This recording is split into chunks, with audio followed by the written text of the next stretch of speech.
माशाअल्लाह तलबा ने इतनी सारी नातें पेश की और 27 मुसाहिब इसमें शरीक हुए। मैंने सोचा इब्तिदा में कि ये नात पढ़ूंगा, दूसरा बच्चा आया उसने वो नात पढ़ दी, फिर उसके बाद सोचा कि ये पढ़ूंगा, उसके बाद दूसरी नात आ गई, तो मेरे पास जो ज़ख़ीरा था वो कम पड़ गया।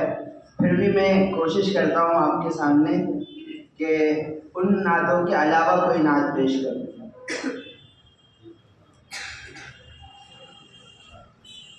मुझे याद आ रहा है,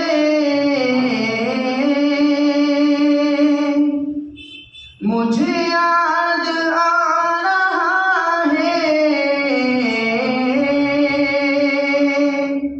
तेरा पाक आस्ताना। मुझे याद आ रहा है तेरा पाक आस्ताना। मेरे दिल पे छा रहा है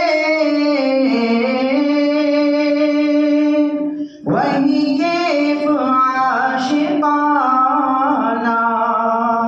मेरे दिल पे छा रहा है वही कैफ आशिकाना। कोई और हो तो हो,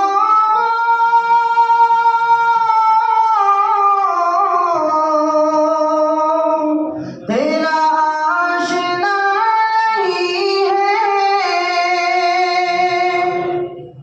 कोई